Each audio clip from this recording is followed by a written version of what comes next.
Sorry, Ms. Stefanik. Thank you, Mr. Chairman. I appreciate all my colleagues' interest today in MILCON projects at Fort Drum. Because of this interest, I expect that you each who have referenced it will partner as we fund this railhead in the MILCON appropriations bill. But let me state for the record regarding the border security questions, the House Appropriations Committee released a list of vulnerable projects, and that does not include Fort Drum. I think that's important to note for the record. Moving on to my question, Secretary Esper and General Milley, with the stand-up of Army Futures Command, can you explain how the new command is interfacing with academia, industry, and the greater S&T enterprise? I know the Army has prioritized advanced prototyping within the RDT&E budget for FY20. Can you expand upon this decision and how you plan to also maintain support for basic research? Secretary Esper. Sure, Congressman. I think the first part was our selection of Austin, Texas as the headquarters of Futures Command. We set it right there in a city growing, a lot of capability in terms of its research and development. It's embedded in the University of Texas system. And we're not behind walls or barbed wire. We're actually out in the community. We're working with young entrepreneurs and innovators. And we're also reaching out to academia there and in other places. So, for example, a couple months ago, I went to Pittsburgh on a recruiting pitch and spent some time at Carnegie Mellon University, where we opened up the Artificial Intelligence Task Force. And as we did that, there were 2 dozen companies and other institutions of higher learning there. So we're trying to involve all parties in this to make sure that we do that. And critical to that is sustained predictable funding for S&T. That's what, and now we've aligned 80% of that to our 6 modernization priorities. So we're making sure we get good ROI on those each dollar we invest. General Milley, did you want to add to that? AFC has got tentacles throughout the entire nation, centered in the great state of Texas, as previously mentioned, but tentacles throughout, academic and S&T and R&D throughout the entire nation. So, thank you. I'll yield the balance of my time to Mr. Waltz. Thank you, Representative Stefanik, and thank you all, particularly to your families who bear the brunt of all of our service. So thank you.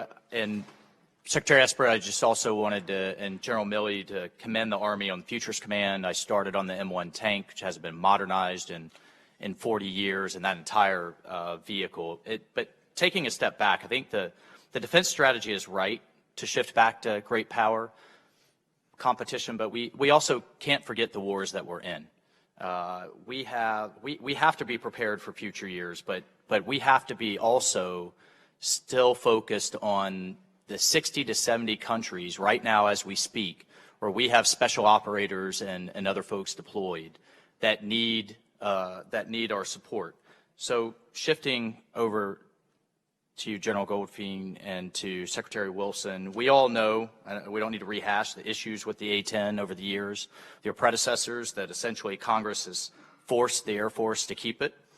Now we have the light attack aircraft that procurement seems to be dragging along.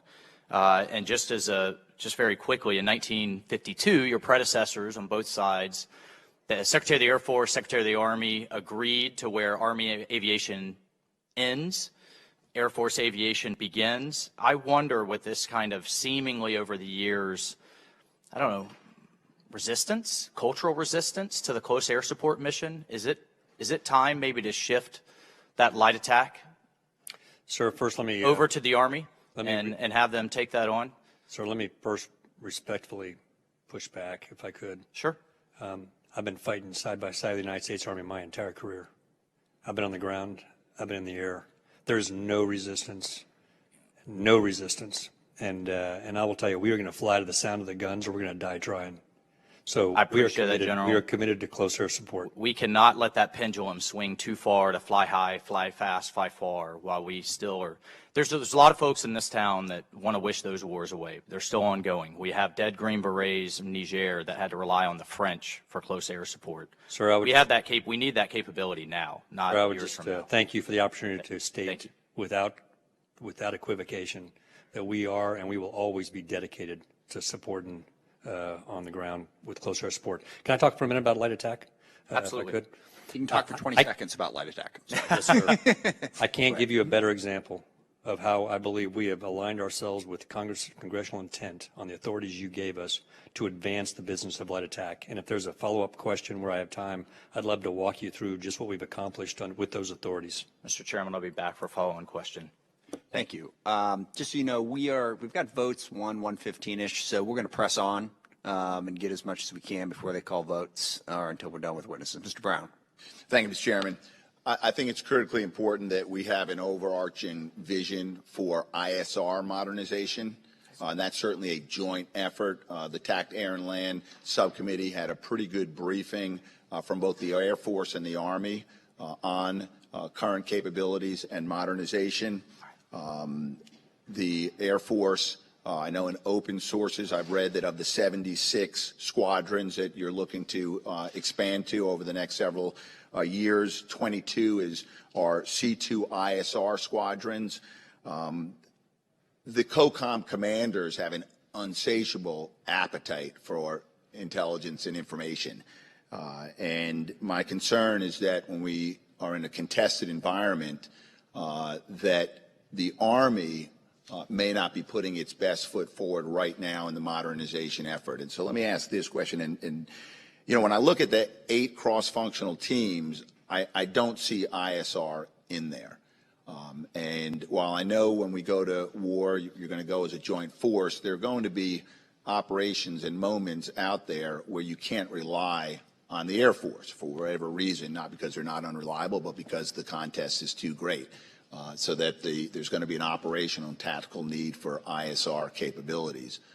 Where is that in the Army modernization program, and is it reflected in your budget?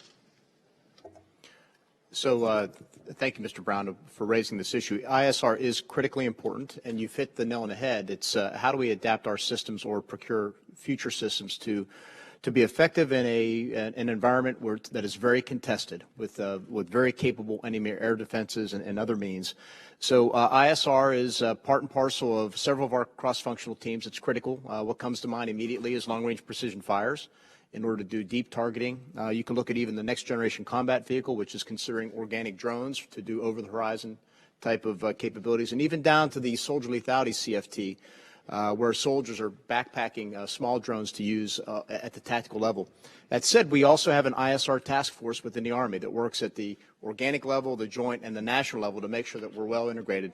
And we're pushing hard on this front to make sure that we can do this. I'd be remiss as well, since you were a helicopter pilot, as part of our future vertical lift, we're looking at manned, unmanned teaming, if not fully autonomous, where we can penetrate enemy air defenses and do unmanned with our rotary wing aircraft the ISR we need to help with the ground force maneuver. So are you contemplating any force structure changes over the next 10 years? Our Futures Command is working this right now as we pull multi-domain operations, our new doctrine forward and develop it. They're actually looking at how do we organize the Army differently if need be, how do our formations change, how does all that happen, and this is part and parcel of that. Chief, I don't know if you... Yeah, a couple of comments, Congressman. First, we're putting $4.5 billion into ISR in this budget, so it's not like we're not doing it. It didn't make it into the top 6 as a standalone, but it's embedded within, as the Secretary said, it's embedded within almost every one of those. So ISR is a piece of that. Thirdly is armies don't fight wars. We fight as a joint force. So it's important to understand that as Congressman Walz, and I know you understand, and everybody else, we fight with the Air Force, the Navy, the Marines, and we fight as a combined force with our allies. So all of these things are interoperable, and we leverage each other's capabilities. Fingers mentioned the F-35, for example, as being the quarterback of the joint force, and we're leveraging these capabilities from space and the air domain. So there is a significant amount of ISR out there. We recognize it's important. We think we're putting in an appropriate amount of money and investment in ISR in this particular budget, and it's embedded within those priorities. And I appreciate the joint fight, the joint force effort. I just think that there are going to be times when a COCOM commander is going to be out there, is going to make a request for ISR, and the demands are going to be too great. Currently, they have organic capabilities. They're operating now more in uncontested environments. Are those organic capabilities going to be able to survive and be effective in a contested environment. But it sounds like the answer is you're making the investments. It's in the budget. Let me just use the remaining 20 seconds to say that I am not picking up the A-10 mantle like Representative McSally, but we've got A-10s in the Maryland Air National Guard. I'm concerned that they're programmed to be grabbed and taken by fiscal year 2021, but yet we have not yet heard about the replacement airframe, the C-130J. So for the record, if you could just follow up with my office on the status of the fielding of the C-130J to the Maryland Air National Guard. I yield back, Mr. Chairman. Thank you, Mr. Desjardins. Thank you, Mr. Chairman, and thank you all for being here today. First, I'd like to thank Secretary Wilson for having Undersecretary Matthew Donovan meet with the Arnold Air Force Bases Community Council yesterday at the Pentagon to address their concerns. So we're grateful for that. We can't address the threats laid out in the National Defense Strategy without solid investment in our range and test facilities and the associated testing and evaluation workforce. And I should also note the Director of Operational Test and Evaluation recently released a report highlighting the need to improve U.S. infrastructure to conduct operationally relevant testing of the next generations of weapons. So Secretary Wilson and Secretary Esper, what is your assessment of the U.S. capabilities to fully test hypersonic technology? Sir, we are actually going to be building some more wind tunnels, hypersonic wind tunnels. I just visited where we're going to be building one in Indiana and then another one at Arnold. And so those are the two places that I'm aware of. Overall, on testing and training ranges, there's a significant investment in the Air Force budget in improving our testing and training ranges.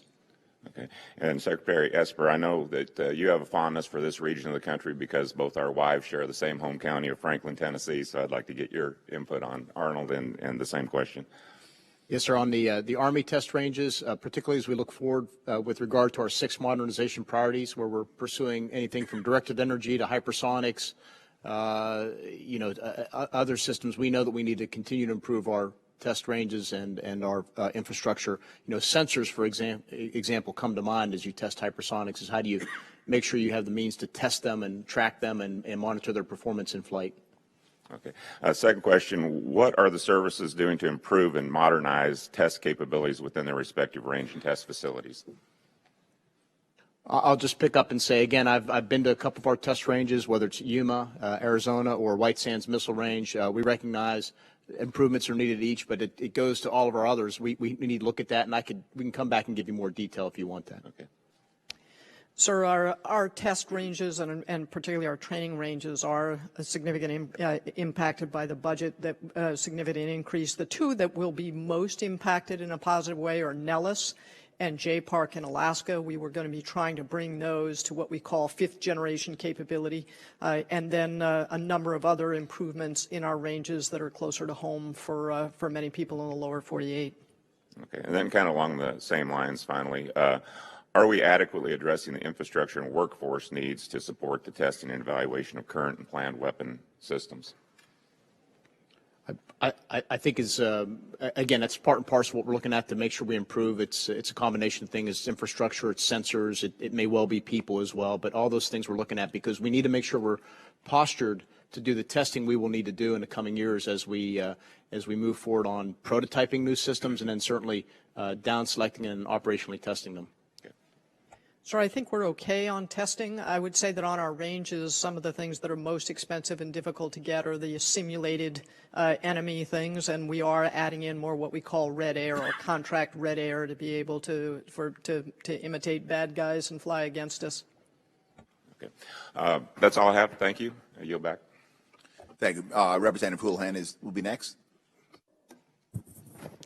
Thank you so much for all of your time. I have two very brief questions, and one of them has to do with on the very 70, 80 days that I've been in Congress, one thing that I've learned about my job here is to make sure that we deliver a budget on time so that you guys can be responsive to that budget and know what to plan for. And so I share the responsibility that with Congress to make sure that that happens. But I also have learned a little bit about the your responsibility as well on your side of the table to make sure that you provide clear priorities for us. And so I represent the state of Pennsylvania, and one of the things that's been striking to me is that in the most recent round of budgeting, there's been a reduction or no longer an ask for the Chinook upgrades, for armored multi-purpose vehicle upgrades and Bradley upgrades. And all of those things were, as of 18 months ago, in the prioritization of the budget, and I think have caused a lot of consternation in the Pennsylvania supply chain, I can tell you. And so my question to you is, what changed, over the last 18 months, I guess Secretary Esper in general, that would have made you change your minds about the importance of these upgrades?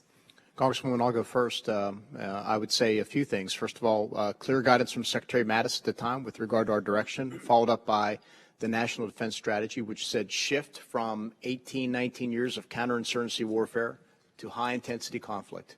And that caused us to relook everything we did. We also rolled out a modernization strategy, I think, in May of last year, and then topped it off with the Army vision that I introduced at the beginning of this hearing. So the pivot toward being able to fight and win against near-peer competitors caused us to relook everything and fundamentally shift the direction with regard to how we train, how we man, and how we equip the force, and soon how we organize as well based on new doctrine. So 5 major lines of effort there that are driving all this and pulling us into the direction of those modernization priorities that you're referring to. Mm-hmm. Sir? Well, same thing, Congressman. When the NDS was published by then Secretary Mattis, that represents a fundamental shift, and it's authoritative. It's orders to us that we have to go back and do the analysis, and we have to make the appropriate shifts. If we do not shift, if we continue to produce legacy systems, then we're going to really put at risk, significant risk, very, very high risk, the first battle of the next war, where soldiers that are probably yet unborn will be fighting with equipment that we see today. And that will not be a good thing, as you well know from your own service. So we've made a conscious, very, very difficult decision to shift gears and start laying the groundwork to fund the modernization of the United States Army. And I really understand that hard decisions need to be made. And I guess one of my questions to you is, was there any consideration in making these hard decisions about the impact on the supply chain or the industrial base in those decisions? Absolutely. That was discussed at great length, extraordinary pain, led by Secretary Esper and the whole Army staff, civilian and military, in massive amounts of hours. I can't even describe the level of pain that was throughout all that discussion. Absolutely, yes. I would add as well, we had a number of conversations with the private sector, particularly with CEOs and senior leaders from, I think, some of the companies you're referring to. We could only be as transparent as we could with regard to particular cuts, but we were very clear with regard to where we're going, those 6 modernization priorities. And as I and the chief, other senior leaders have messaged for well over a year, that's where we're going. There's predictability. Those priorities are not changing, and that's where we're shifting $30 billion into the future. So meet us there. Come talk to us about how you can be a player in that future, because whoever gets on that bus will have a franchise or work or whatever you want to call it for decades to come after that, because that's our new direction. Thank you, and I look forward to those continued conversations on that. I only have about a minute left, and so I'll try and truncate my question, which is, what are we doing? I was a lieutenant in the Air Force, engineer, and I looked up and didn't really understand in the late 80s, early 90s what my career path looked like because of the change in threat. My question is, what are we doing in this area of cyber to make sure that a young lieutenant such as me would look up and understand where they could head in a career in the military? Congresswoman, over the next couple of months, we've been working for about 18 months looking at how do we evaluate, how do we promote officers and develop officers for the future of combat. And probably by this summer, we will be rolling out new categories, including separate categories for different kinds of officers, about 7 different subcategories, so that a cyber officer doesn't have the same things to do in their career as a maintenance officer, and they don't compare to each other, because we need to promote to the needs of the service and not just promote everybody like their line in the Air Force. Thank you so much for your time. I yield back. Mr. Gates. Thank you, Mr. Chairman. I want to begin by joining my colleagues in thanking Secretary Wilson for his service. You are well thought of throughout the Air Force, but particularly in my community where we have a number of Air Force assets. I'm grateful for all the time you've spent with the amazing service members in Northwest Florida. My questions springboard off of Dr. Desjardins' questions about test and evaluation. Right now we have a problem in the eastern Gulf of Mexico. It's that people want to drill there for oil, and it's where the Air Force tests experimental missiles, among many other things. And I am not a practitioner, but I would expect that testing experimental missiles over oil rigs is probably a bad idea.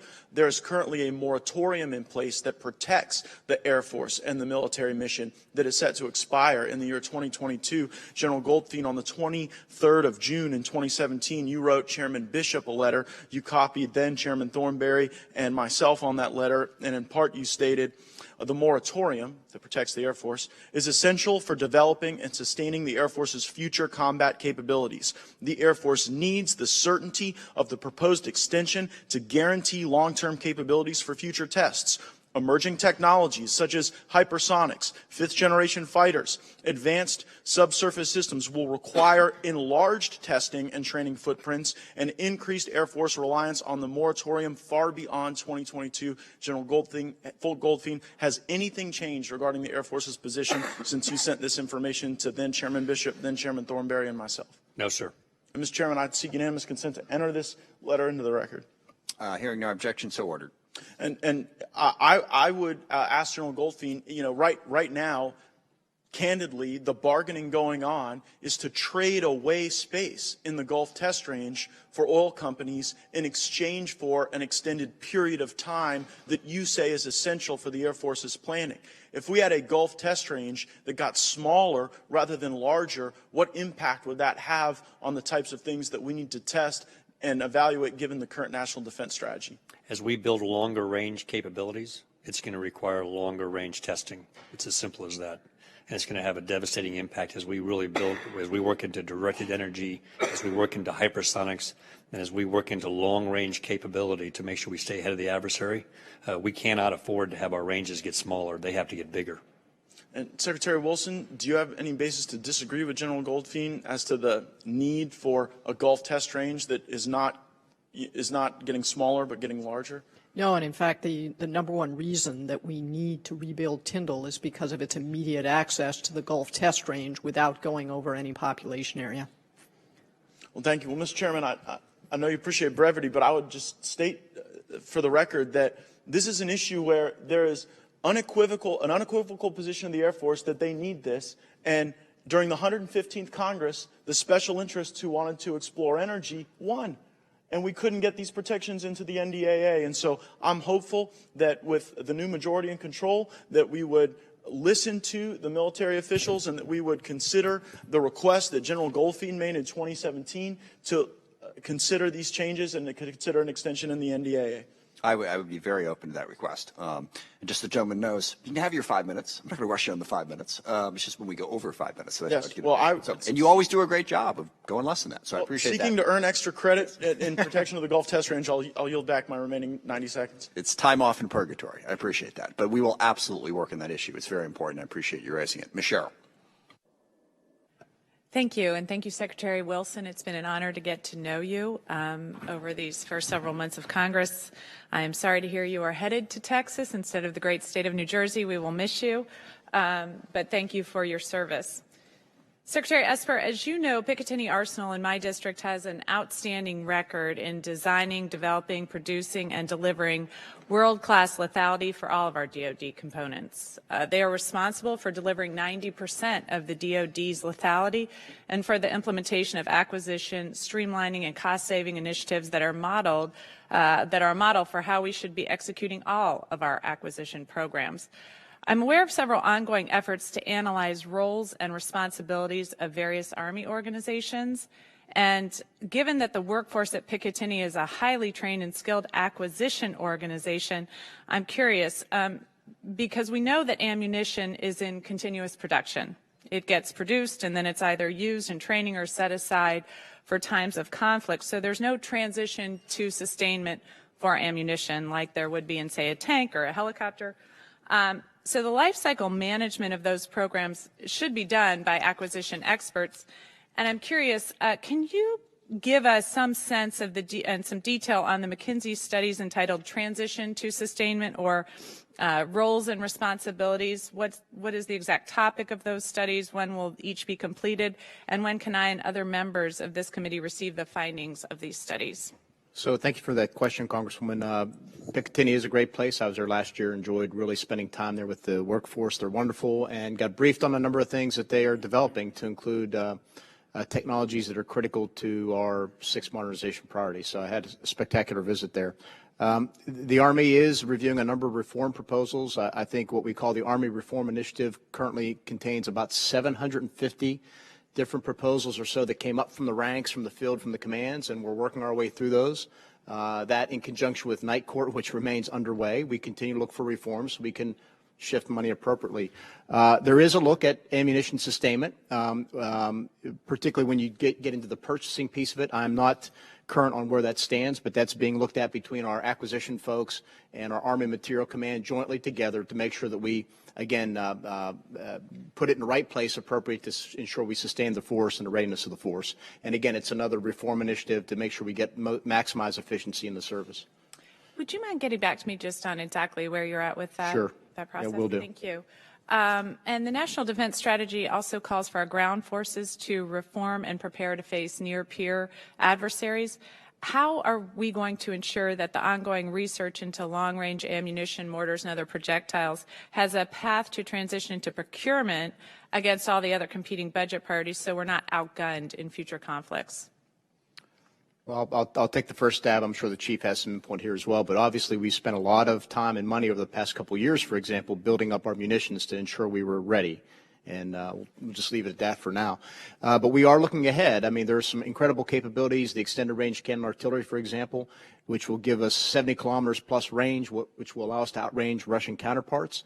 It's not just about the gun in that case, but it's about the round. And I believe I actually saw a prototype of the round out of Picatinny. So it's developments like that. It's as well as the new cased ammunition for the next generation squad weapon. Also had a chance to witness a demonstration there at Picatinny. So I think Picatinny's on the leading edge of a number of things we're doing when it comes to ammunition. And ammunition's critical if we're going to get the ranges we need to fight and win future conflicts. Thank you very much. General, did you have anything to add? No, I think the Secretary said it all, ma'am. Thank you. And then one final question. Secretary Wilson, was there a comparison of the cost of performing a SLEP or service life extension on the F-15C versus owning and operating the planned fleet of the F-15X, the new aircraft? There was an analysis of that, and the airframe just really isn't going to make it. And so the most cost-effective option was to buy off the end of the line the F-15EX. Thank you. Thank you very much. I yield back. Thank you, Mr. Walls. Thank you, Mr. Chairman. General Goldfein will pick up that conversation on light attack. And I do want to be very clear. I am not, and I don't know that of anyone that is doubting the Air Force's march to the guns. I would not be here. I would be dead without the A-10, without the AC-130, without those close air support assets. What I'm talking about is capability. I'd also be a rich man if I had $1 for every time I called up for close air support and the assets were up getting gas. They didn't have the loiter time that we needed, and particularly in remote locations all over Africa and other places where we need it. So I guess my point, and I'd appreciate to be able to talk to your team for the record. My point is that capability was needed years ago. It's needed now.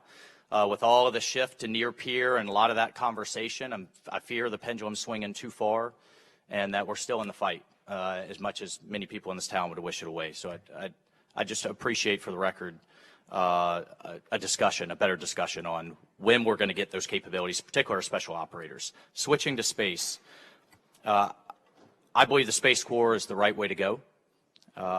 Thank you for the hard work and the proposal there. I really think that we're sitting in a point in history. The Air Force shifted away from the Army Air Corps in 1947. They needed unique capabilities and people, and I think we're seeing that same shift now with space, with that new warfighting domain. On on some of your programs, particularly your launch programs, I did want to ask Secretary Wilson, obviously we need to retain our assured access to space. What are you seeing as the risk and benefits of the Air Force's strategy of selecting its two service providers, I understand, for launch?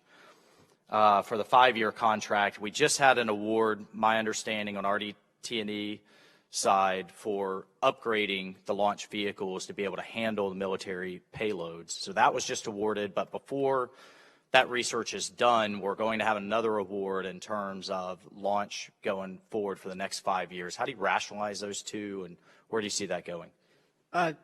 Let me give you a couple of things on launch. First, we've had a 24% decline in unit cost of launch since 2012, and it's because of a competitive environment and advances in research and development. And we're 76 for 76 on the reliability of our launches. The guidance that we were working on, and it comes from the Congress, is to end our reliance on the Russian RD-180 engine by 2022, and we are on track to do that. The real challenge is in our most difficult area, the heavy lift area, which is where this request for proposal that we expect to issue in April is going to address. The idea is a request for proposal in April for a 2020 decision in order to get off the RD-180 Russian engines by 2022. So the timeline is set by the congressional mandate and by our joint desire to not be reliant on Russian engines. Thank you. One last question, shifting over to you, General Milley. There's just a lot of buzz, take it for what you will, in the Special Forces community about a drop in standards for our Green Berets getting through that pipeline, long and difficult pipeline, some would argue too long. That's to meet the demand that's being placed on our force. 18 years in and counting. I think we're in a generational war. The capacity building efforts, I commend what you've done on the SFAB. Have you looked into that, into this issue? Allegations of investigations down at Fort Bragg and retribution on cadre that are trying to raise these issues. And if you've looked at it, what do you make of it? We have, and I say we, as you know, United States Special Operations Command, SOCOM, has Title X responsibility for all U.S. Special Operations Forces, Army, Navy, Air Force, Marines. And Tony, under Tony Thomas's leadership, and Fran Beaudette, who's the commander of U.S. Army Special Operations Command, both of them have looked at those allegations in depth, and I've looked at it as a Special Forces veteran as well. So basic conclusions are, yeah, there's been some modification of changes, but not to lower standards, to meet standards of an evolving world and evolving demand. So I don't think that the special operations standards in the Q course, as far as I know, I don't think they've been lowered for any particular reason. And that's what I'm getting out of I'm sorry. Lots of people. I'm sorry. General Milley's time has expired. Okay, I'm sorry.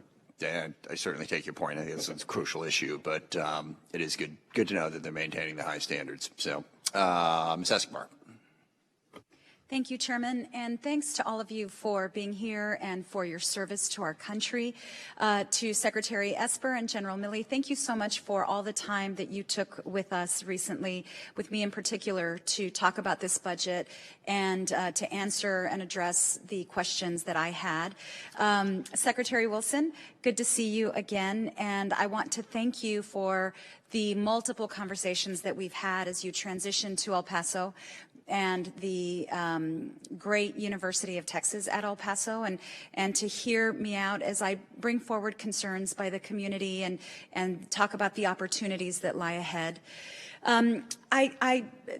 Secretary Esper, in reading over the budget and the memos about the budget, the fiscal year 2020 budget request for military construction, family housing, and BRAC is an increase of over 387%, and it includes, please correct me if I'm wrong, a backfilling of the funding that was taken by the emergency declaration for the wall? So, Congresswoman, I think you're referring to, I think it is $3.6 billion that was inserted into the Army budget by the Office of the Secretary of Defense as a placeholder, if you will, along with another $3 billion or so for other emergency-type actions, and then I think a couple billion for the bases that were destroyed by hurricanes. I just want to go on the record about how deeply concerning it is to me to know that funding was taken, and we've heard from a couple of other members here today about our ability to trust that money that we've appropriated won't be moved for purposes that were not intended by this committee or by the Congress. And so just want to state publicly how troubling that is to me. And it concerns me, especially in light of what we discussed at our classified hearing, Secretary Wilson, about the challenges that the Army faces ahead and the money that's being cash flowed in order to try to cover some of those challenges. So just want to express my concern. I'm also concerned about the fact that in this budget there appears to be a $200 million decrease in family housing. Is that correct? I'd have to check on that. I don't believe so. We're actually investing substantial sums of money for MILCON and what we call FSRM, which is sustainment and renovation, to get our Army family housing up to Q1 and Q2 levels at a much quicker time than what it was before. And I think we are now exceeding the OSD standards.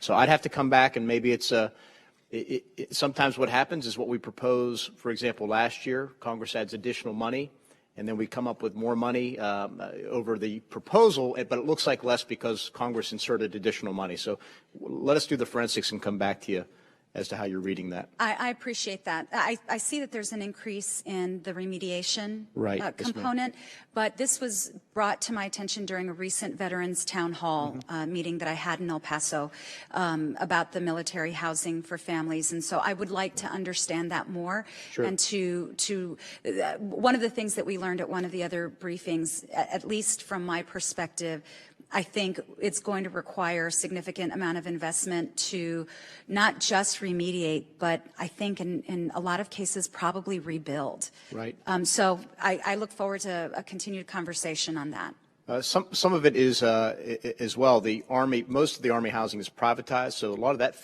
all that funding comes out of what's been capitalized by the private partners. And Chief, did you want to add something there? Well, we can get you the actual forensics, Congressman, but I'm pretty sure that some of that $200 million, or a good part of it, is due to some completion of overseas projects in our OCONUS bases. But we'll get you the actual numbers. I appreciate it. As I mentioned, this was something important to some constituents at home, so would like to learn more. Secretary Wilson, so again, congratulations on the nomination. I want to ask you about something, a trend that has been disturbing to me on sexual assault and the Air Force. It remains a serious problem throughout the military, but these trends in our service academies are really of great concern. This February, reports surfaced that nearly half of female cadets in the Air Force Academy experienced sexual harassment during the 2017-18 academic year. Another 15% reported unwanted sexual contact. Could you tell me what the Air Force has done to address that? And I apologize. This is a very, very complicated question to hit you with 3 seconds to go in the time. So we're going to have you submit an answer for that for the record, because I know the Air Force has worked on a great many different issues. So please get back to Ms. Escobar with the detailed explanation. It's not something you can do in 10 seconds, I don't think. Yes, sir. So, and with that, the gentlelady's time has expired. Mr. Bacon. Thank you, Chairman. And I want to thank all of our witnesses here today for sharing us with your expert positions and opinions. I have a couple points for questions. I want to first of all just congratulate Secretary Wilson for a job well done. And we have great universities too in Omaha for just future reference. Secondly, on the issue of the F-15, this was an issue forced on the Air Force over a decade ago. There was a desire for doubling the number of F-22s. And that decision was made outside of the Air Force to stop that production. Now we're left with a gap today that we have to fill. So I understand the predicament that you all are in. And thirdly, when it comes to the reprogramming, I don't think it's optimal either. I don't think this is the way we should have gone forward. But Congress had the opportunity to work with the president, find a compromise for border funding, and it did not. It went backwards from their original position. And now today we are left with a crisis with 800 to 900,000 pace coming here illegally, being caught at the border and being swamping our DHS, our Border Patrol. Even Jay Johnson, the Secretary of the DHS under Obama, President Obama, said we have a crisis. So this is something we can't ignore. So I appreciate your points on that earlier in the hearings. My first question is to General Milley. My understanding is our tank modernization, our infantry fighting vehicle, our MRS, is behind what China and Russia is doing. We have some plans for the infantry fighting vehicle and the MRS, but should we be concerned that we have this gap, that it appears to me that we're outgunned, outranged right now in these areas, and are we doing everything we can to close that gap? Do I have that right? We are doing everything we can to close the gap. In terms of outgunned and outranged, typically what people mean by that is outgunned is your adversary will have more of that type of, more capacity than you do. In the case of Europe, yes, the Russians could mass more armor than the United States at a point of crisis. Perhaps that's possible. If you add up all of NATO, though, you get a different number. So the outgun piece, you got to be careful, and you got to kind of do the math, and it can be interesting. With China, same thing. So as far as outrange goes, the tanks of the world, all of them, German, American, Chinese, Russian, et cetera, pick your tank, they're all within reasonable ranges and capabilities of each other. The Russian tank has a missile attached to it. Ours does not, so they have extended range, et cetera. But I am very confident that the weapons platforms are within acceptable degrees of risk of each other. The real difference on any tank or any aircraft or anything is the training of the crew. It's the people. It's the skill of the operator. And I would match our skill against anyone. Thank you. I want to thank Secretary Wilson and General Goldfein for visiting Offutt. Secretary Wilson, could you tell us what will be the impact if we do not get Tyndall and Offutt in the supplemental? You're doing cash flow right now, as you said. What is the impact if we don't get this done in a timely manner? Sir, we have already had to hold back money for 61 facilities projects in 18 states. On the 1st of May, if we don't start to have funding flow, we're going to have to put the Tyndall recovery on hold. By the middle of May, we're going to have to stop some aircraft repairs, ground some bombers. Maintenance backlog is going to start to increase because we're going to have to cash flow this, and if we don't have a supplemental, we have to take it out of this year's budget. And then at some point, probably sometime in the middle of the summer, we'll have to defer the Offutt recovery. Thank you. And General Goldfein, considering Compass Call and our electronic warfare capabilities, we've always tried to push for 2 replacement aircraft a year. And I know this year we're requesting 1 of the Air Forces. I just think it's hard on a squadron to have 1 Gulfstream, 1 EC-130. Could you just explain the problems here, and would you optimally want 2 a year, or just if you give us a little background, I'd be grateful. Yeah, the challenge we have, Congressman, on this one is that we've got to take the aircraft, we've got to take the equipment from the C-130 and place it on the E-37. So and we got to do this while we're meeting combatant commander requirements. Right. So limiting ourselves is based on the fact that we've got to maintain C-130s at the same time we bring on the new aircraft and make that transition. And so while we would like to do it faster, what we built was the capability of doing it, essentially build the airplane while it's flying. Concerning the RC-135s, I heard from the Half A2 that there's no plans to defund the RCs in the future, that it's the weapon of choice for the decades to come. Is that your understanding? It is, but the same work that we're doing in advanced battle management system, as we look at what the replacement for Joint Stars is going to be, we're looking at all of these capabilities. Right. The ones that right now are more platform-centric, to how do we look at all of the sensors that we have and all of the domains and all of the services and use that as our asymmetric advantage as we fuse that information to greater fidelity and better decision-making. Thank you. Thank you, Mr. Chairman. Just a couple quick comments. One thing that has come up that I don't think this committee has focused on, I know Mr. Scott mentioned this, we need a supplemental. I appreciate your comment on that, the impact that's had on the military, but also it's a devastating impact on a large number of communities across the country. We need to work through and get a deal on that. On the border wall, I don't disagree that there is, without question, a huge problem at the border right now. The problem that we have is that a wall is no solution to any of that. So with all the problems that we have down there, to take, you know, 5, 6, 10, $20 billion, whatever it is, to build a vanity wall, that does not solve the problem. The problem is we got people pouring up here from south of the border, and I think a thoughtful policy, certainly things have not gotten better since the Trump administration has implemented whatever immigration policies they've wanted to implement. It's gotten worse. And then to say we're going to cut off the funding from Central America, you know, when I think the one country where things have gotten better is El Salvador, where USAID has been down there helping so that people don't have to flee. Yeah, we got big problems at the border. The solutions coming out of the White House are making it worse, not better. And I darn sure don't want to take $6, $7, $8 billion out of DOD to build some wall that isn't going to make the situation any better. So we definitely have to work on that. We're not saying there's not a problem. This is not the solution, and we don't want the money taken out of DOD. So happy to work with you on that. Ms. Holland? Thank you, Chairman. And thank you all for being here, and thank you for your service to our country. Secretary Wilson, as you are well aware, the fuel spill on Kirtland Air Force Base resulted in up to 24 million gallons of jet fuel, leaving dangerous toxins and contaminants in our ground soil that pose a threat to Albuquerque's clean drinking water. I've heard from many of my constituents that the Air Force is not clearly communicating its efforts to remediate the spread of those dangerous contaminants. And there's a discrepancy between the progress the Air Force claims and what has been asserted by community stakeholders.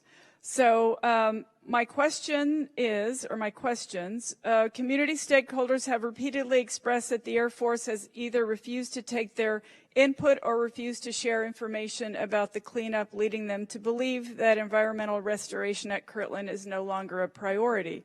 Any budget priorities must include a responsibility for this and other contamination that the Air Force has caused in New Mexico. And it's happened at other places too, as I'm sure you know. Can you tell us whether the Air Force remains committed to the environmental restoration efforts at Kirtland and elsewhere, and protecting the drinking water upon which thousands of Albuquerque citizens rely? And what are you doing to gain back the public trust on that issue? Congresswoman, we are committed to the Kirtland project. It's a pump and treat project largely, which will continue over a long period of time. Thank you. And of course, as I mentioned, the community stakeholders have a different idea of what how that progress is going. And I'm hoping that you will, or someone will, contact them and leave the door open so that they can have some assurance that what they believe and what the Air Force is doing are not two different things. Happy to work with you on that. Thank you. When are you leaving? The end of May. Okay, we might have time then. Thank you. My second issue is military housing, and it's already been mentioned by a few of my colleagues, but I wanted to see if we could if I could get my issues out, they're go a little bit deeper, more detailed. But military families have met with House and Senate members regarding the harrowing impacts that poor military housing conditions have wreaked on their health and safety. These dire conditions range from mold to vermin to lead to roofs and floors caving in. I grew up in a military family and lived in military housing all of my young life. The housing was always a direct reflection of the discipline that my dad's Marine Corps career demanded. And it doesn't seem like it's that way any longer. I know firsthand that service members like my dad have the highest degree of readiness when they know their family's basic needs are being met. So the services have announced a number of measures to address these issues going forward, but sadly, many families are already suffering the financial hardship from unexpected moves, uncontestable security deposit withholdings, repair and medical bills that they don't get reimbursed for, severe health problems, lead poisoning, respiratory issues from black mold. And so it appears that your budget priorities must include that. I know that it looks like there's a $200 million decrease in the Army's family housing budget and just a modest increase in the Air Force's. What are the services doing to support those families who have experienced the impacts from these poor housing conditions? Congresswoman, we've instituted a couple dozen initiatives. We provide updates to the committee. I'm sure we can get that to you as well if you haven't seen those. But it runs the gamut of everything you said. I mean, we've completed 100% inspections of all of our homes. We've had town halls. We are negotiating or actually discussing with the CEOs changes to all those policies you talked about, non-refundable policies. We're upstaffing at the Army with regard to our garrisons to ensure that there's 100% quality assurance, quality control whenever there's a handover of quarters. I mean, there's just a couple dozen things we're doing to make sure we take care of our families because they are number one. And this is, this has been an eye-opener for everybody. And the Army, the leadership is getting back involved in the housing business, and that's our number one commitment. Okay, that's good. I'm sorry, the gentlelady's time has expired. Thank you. Mr. Scott. Thank you, Mr. Chairman. Ma'am, gentlemen, thank you for being here today. I was tardy because I was on the floor of the House of Representatives speaking on the need for disaster relief. And I just want to make sure that you're all aware that both bills failed in the Senate yesterday evening. Both bills failed. The Republican bill failed 44 to 49, and the Democratic bill failed 46 to 48. Obviously, there's partisan politics going on right now. If the disasters had hit New York or Vermont, I have no doubt that assistance would have already been provided. But I do have a question, Secretary Wilson. Has the administration submitted a request for disaster assistance for a disaster supplemental? The money is actually attached to the FY20's budget, so that it is in there with an emergency clause, and it clarifies the amount. My understanding, though, is that OMB has not actually requested a supplemental package. I mean, obviously, we need a supplemental to pass within the next 8 days. And just so you understand where the calendar is, 8 days from now, we leave for Easter break, and we do not return until April 30th. Now, I'm fine if we don't leave for Easter break until we get a disaster bill done, but I would suggest to you, as someone who's been fighting since October to get a disaster bill done, that we need help. We need help making sure people understand the damage that is going to be done if we don't get a bill passed. And I don't think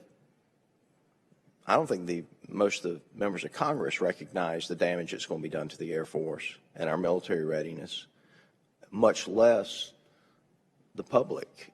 And it's embarrassing to ask you this, but some of you are going to have to get on the news and talk about, and when I say get on the news, it's got to happen now. We have 8 days until we leave until April 30th. And I'm just asking for your help, asking for the president to turn it up. This is ridiculous. Obviously, there's partisan politics going on over there, but the truth of the matter is the president could have done more to help with this before now, too. And I'm asking you for help.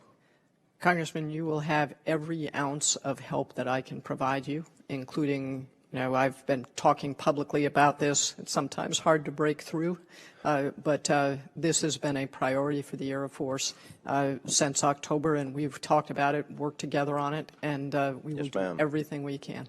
But I have seen no stories on this in the mainstream media, none whatsoever, about what the implications of no disaster bill, Congress taking a 2-week or a 3-week break between now and April 30th, if this doesn't get done. And from the standpoint of time, we have tomorrow, in which case we've got a major event on the House floor, which is going to take up a lot of time.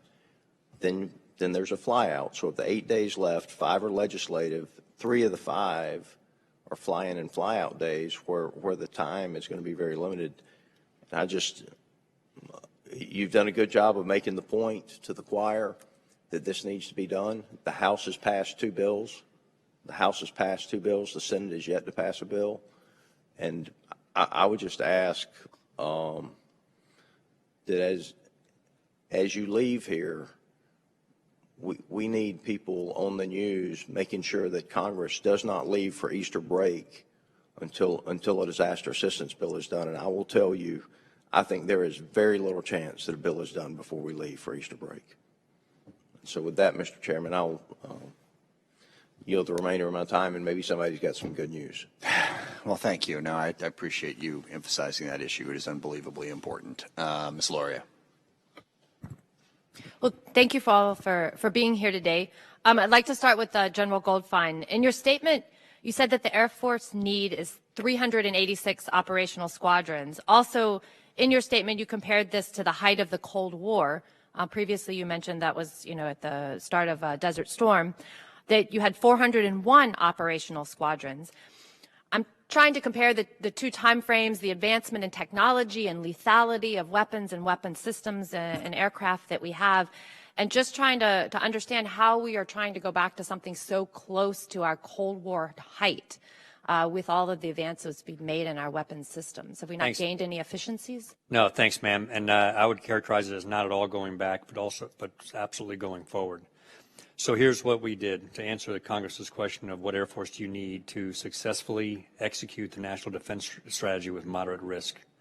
We started off with the fully burdened campaign plans, the global campaign plans for both the China and the Russia plan. And I say fully burdened because it won't be just the EUCOM commander that will be supported with joint capabilities. It will be the EUCOM commander, the STRATCOM commander, the NORTHCOM commander. All commanders are going to need forces.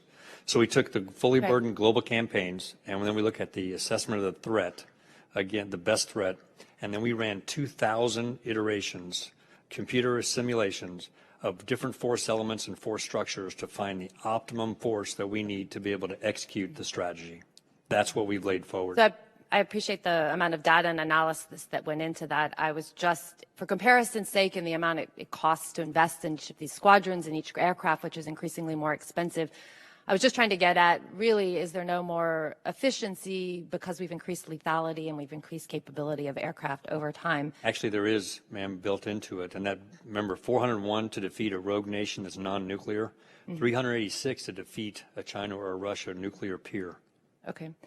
And so, just comparing it to the, Navy's analysis where they come up with, something about half of their Cold War peak number that they're saying that they need in ships now.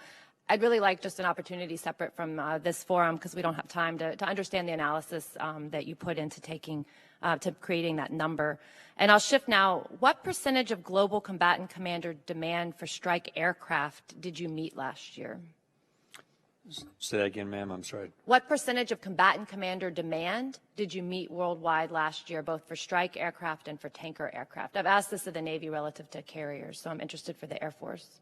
Yeah, so when we did our analysis, interestingly enough, not surprising, long-range aviation was the most demand. Tankers, bombers. Okay, I'm just trying to get for combatant commander demand this year. Do you have those numbers, or can you get that back to me? Is the question, are we meeting the combatant commander demand? I think you're looking at yes, what percentage? So I asked each combatant commander about the demand that they had for aircraft carriers, and EUCOM said less than a half, CENTCOM is less than a fifth, and PACOM is getting 70%. So do you have a percentage equivalent for Air Force assets relative to combatant commander demand? We can get to those details, but it is always a trade, and the chairman, as the global integrator of capability, brings those decisions to the Secretary of Defense. I understand that's how we determine that. The GFM process. And I'll shift to General Milley. The same thing as far as brigade combat teams. Do you have an assessment of what combatant commanders requested this year versus what was provided and where those gaps are? We're meeting the global combatant command demand on brigade combat teams, and roughly speaking, about 60% of global combatant command demand is for Army forces. So we're meeting it. We're at the margins. We're much less than the 1 to 2 deployment dwell ratios. We're spinning hard.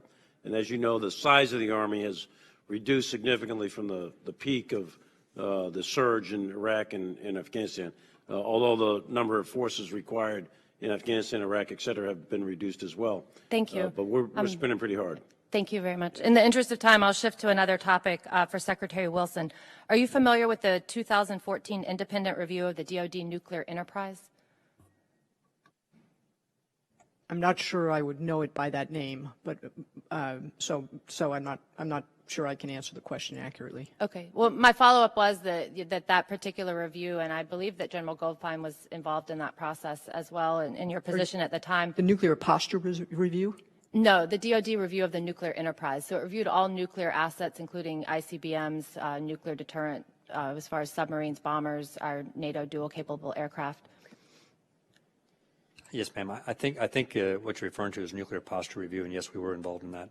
So I'm not referring to the nuclear posture review, but the assessment that was made in 2014 relative to our nuclear assets. So I'm out of time, but I'll try to follow up with you separately on a question. Thank you. Mr. Banks.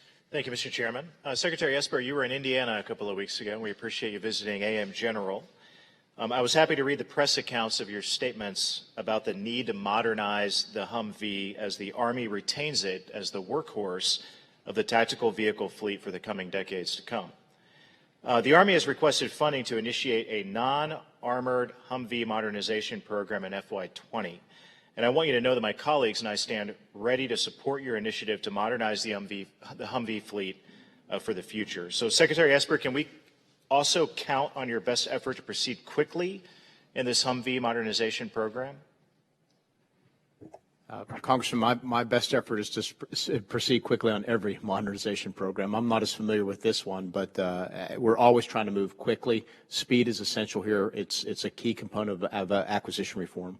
Appreciate that very much. Moving on to a different subject. As the Army and the Air Force focus on modernization, one of the major concerns that I have is the competition with our peers in fielding offensive and defensive hypersonic technology.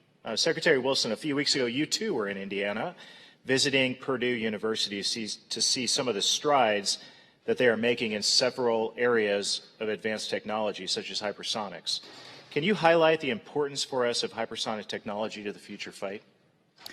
Congressman, we think that it's very important to the future fight because it gives us speed and the ability to strike at a standoff range. And it's actually a very good example of where all the three services, but in this case particularly the Army and the Air Force, are working together, where the Army had tested a weapon with Navy funding, where the shell worked better than the one we did, but we had some good rockets.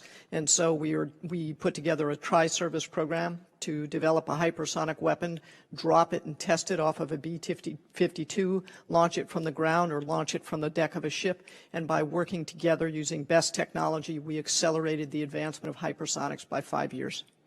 Can you, as well as Secretary Wilson, talk about the role that universities can play in the testing and research of technologies like the advancement of hypersonics? When we look at the future force, we need to invest in research, development, testing, and evaluation, both at the early stages, but also in developing prototypes and testing them and moving very rapidly. Our adversaries are innovating faster than we are, and we need to figure out where they cannot go and get there faster to create dilemmas for our adversaries. So as you head off to higher education, you see an important role that universities play in. Absolutely do, and it's we're very close to finishing our new science and technology strategy for the Air Force, and it will emphasize partnerships outside of the government laboratories. Okay, I want to move on to another subject, Secretary Wilson. We have been hearing for quite some time that the Air Force has made a firm decision regarding the future of our strategic bomber force. We're concentrating on the old and the new. The new is the B-21 penetrator. The old is the B-52, a pre-Vietnam era aircraft that has served our nation well, but it is old, and the Air Force has embarked on a commercial engine replacement program. Secretary, the Air Force's FY 2019 budget justification document forecasted FY 2020 funding for this program at $312 million. However, the FY 2020 budget exhibits reflect a funding level of just $175 million for B-52 CERP, or $137 million less. what is your expected timeline to complete this program to ensure our B-52s will be able to continue operating at a critical piece of our strategic plan? Congressman, I'll have to get back to you on the specific laydown of the funding and give you a detailed answer if I could.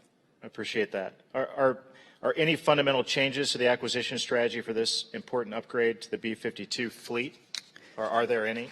No, we are modernizing the bombers. We're of course buying the B-21, the long-range standoff weapon, and modernizing the intercontinental ballistic missiles. The other part that's not often mentioned in the importance of the nuclear deterrent is nuclear command, control, and communication, and about 3/4 of that is in the Air Force as well. Okay, we'll look forward to seeing some more of those answers for the record. Appreciate your testimony very much, and I yield back.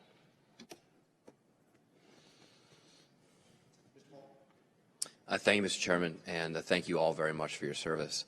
Secretary Wilson will miss you, and so I figured I would start with you. I have significant concerns about our current and future competitiveness with Russia and China, as you know, particularly in space, cyber, and artificial intelligence. I know you've been an advocate for more investment in these areas, in these next-generation capabilities, and you have testified before in front of this committee that we currently can match China in AI. As you depart your position, do you believe our current level of investment and level of focus on AI will be sufficient to compete with China over the next 30 years? Congressman, 30 years is a long time. I think it is an absolute priority. And when we come out with our science and technology strategy, one of the things that it will emphasize is speed and complexity, and particularly speed to decision making, which means that algorithms and gathering vast amounts of information and understanding that information quickly will be one of the keys to success in future warfare. So China's made a commitment of $150 billion between now and 2030, which is only 11 years away. I think the number in this year's budget was $927 million for the Department of Defense on AI. Do you feel comfortable? I don't think any of us can feel comfortable with respect to artificial intelligence. Thanks. Secretary Wilson, in your testimony, you stated that our potential adversaries are rapidly fielding capabilities that approach our own, and in order to prevail in conflict, we'll need systems that can penetrate contested environments or have long-range effects. What does a sixth generation fighter need to be able to do that the current fighters can't? Congressman, I may defer to the chief here on some things, but this isn't something that that I feel really comfortable talking about in an open session. But the sixth generation is probably still pretty far off. We're focused on buying the fifth generation. But Chief? We're not, Congressman, we're not committed to a platform per se. We're committed to some key technologies. How soon do we need to make these commitments? Well, we've already made, what you'll see in our budget is a commitment to next generation of air dominance. With that, speaking at the unclassified level, I will just tell you that there are some key technologies that we're advancing that we believe will come together and be very important going forward. One of those How soon will we need these capabilities, General? Well, we're going to need those certainly into the 2030s. Into the 2030s? Absolutely. These are capabilities that the F-35 has or does not have? Some that the F-35 has and some that the F-35 is going to complement, and that's about as far as I can go in this forum. Okay. General, you've been fighting admirably for more resources for your service, and I just ask you, do you agree with this statement, quote, if I had more money, I would put it into lethality, not bureaucracy? Yes. Okay, so that was your service secretary testifying against the creation of a Space Force. Secretary Wilson continued, quote, the Pentagon is complicated enough. We're trying to simplify. This will make it more complex, add more boxes to the organizational chart, and cost more money. So what has changed about the Pentagon in the last year and a half since that testimony to change your opinion on the bureaucracy vis-a-vis a Space Force? I will tell you, for me, sir, what changed was the decision that both the Department, the Air Force, and the White House made to build a force inside the Department of the United States Air Force. Because for me as a warfighter, it became recognizable in the business of space warfighting and business of joint warfighting, because there really is no such thing as war in space. So in other words, you're supportive of a Space Force created within the Air Force? Yes, I am. But not supportive of a Space Force created outside of it? That's correct. So then why do we need the bureaucracy of a Space Force? Isn't the Air Force capable of doing these things? Air Force is fully capable. Okay, great. Secretary Wilson, Admiral Stavridis has written, Trump is right to warn that we might be attacked from space someday and of the need to be ready for it. But we are being attacked from cyberspace right now, and that demands an immediate response. He's arguing for the need for a cyber force ahead of a space force. Do you agree or disagree with Admiral Stavridis? I think Admiral Stavridis highlights an important problem that's also reflected in our budget, which is the need to make sure that we're resilient with respect to cyber capabilities and that we develop more tools for cyber. Would you agree with his prioritization that cyber right now, because we're literally being attacked daily by Russia and China, is more important than space? I think they're both important. Thank you. I yield back. Thank you. Ms. Torres-Small. Thank you all for your service, and thank you specifically to Secretary Wilson. We will miss you, and I'm also hopeful that there are some things we can work on together in this last dwindling time that we have. New Mexico Air National Guard is the only Air National Guard in the country without an operational flying mission, and it's one of just 3 states without its own aircraft. Yet the Air National Guard enterprise is based on established capstone principles that set the foundational framework for mission set application throughout the 54 states and territories. Specifically, one of those capstone principles is to allocate at least 1 unit-equipped wing and flying squadron to each state.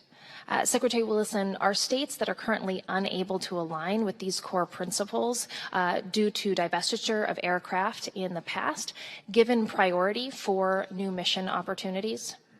Congresswoman, the way we do new missions in the Air Force is to look at what are the requirements of those missions and which bases or states or localities are the best to be able to accomplish those missions. As you know, I have a strong, big part of my heart in the New Mexico Guard, and my husband was Otaco. He was a member of the New Mexico National Guard. Their loss of their F-16 aircraft was, I know, devastating to the members of the Guard and the state of New Mexico.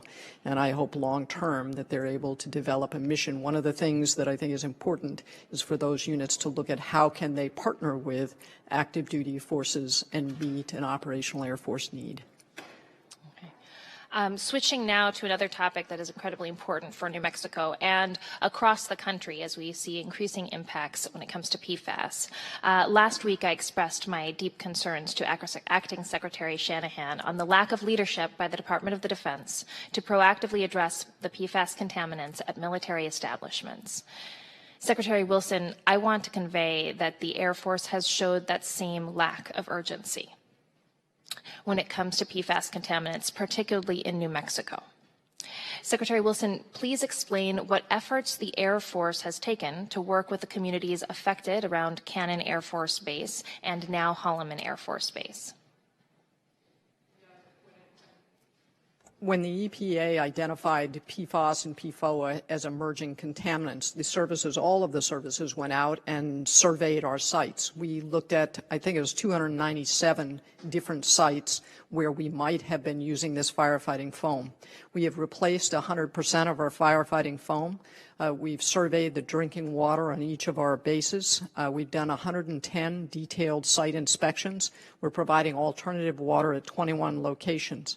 There is not currently a cleanup standard, and we have reached out to both the Department of Agriculture as well as the EPA and Health and Human Services to try to encourage them to establish a cleanup standard. There are some things we can do under existing law to be able to prevent further migration of any plume, and we're doing that where we have identified problems. So, my real concern is a lack of ownership by the Department of Defense and the Air Force specifically about this issue. It came up at the last hearing as well. EPA standards were brought up, and also in some of our conversations and conversations with staff about a lack of authority to do certain things that were having real impacts on consumption and water in New Mexico. So I want to make sure that we're working together to address this rather than trying to pass the buck. So what is it that the Air Force needs to be able to do more, to start acting, to collect, to stop increased plume spreading? We do have the authority to prevent any further migration of the plume and also to provide clean water both on base and off base to people who are affected. The Department of Agriculture has some other authorities with respect to agricultural products which we don't have the authority to do. I would say that one of the things that's important is that less than 4% of this chemical was sold for firefighting foam, and a very small percentage of that for the military firefighting foam. So there's 1,100 commercial airports, and this particular chemical is used in waterproofing. It's used on the coatings for fast food wrappers. It's prevalent. And so there is a national issue of which we are trying to get after the part we are responsible for. I have to say, almost no one else even wants to look. And so I think, we are trying to do what we can with the authorities we have for the things we're responsible for. But 96% of the problem is not even identified. I'd ask that you prioritize addressing Absolutely. the part that we know. Absolutely. Exists. Thank you. I yield my time. Thank you. Mr. Thornberry. Thank you, Mr. Chairman. I just want to thank our witnesses and make one observation, going back to Secretary Wilson's initial comments about the Air Force we need. For a number of years on this committee, there were frustration among a number of members that service chiefs and secretaries were not really giving us their best military judgment about what was needed to execute the mission that they were given. And I just want to emphasize, I think it is important for us to hear from you, the Army, you think you need to carry out the missions you've been given, the Air Force you need, and it may or may not come to pass. But under the Constitution, it's our responsibility to build and support, provide, and maintain the military forces. And we'll have to have a conversation about what is acceptable risk, what is not. But as I've been listening to all of the different items under discussion here, it just reinforced to me the need that we hear from the people in y'all's position about what you believe it takes to do what you have been asked to do. And then the process will proceed from there. I think y'all have done that today, and I appreciate it.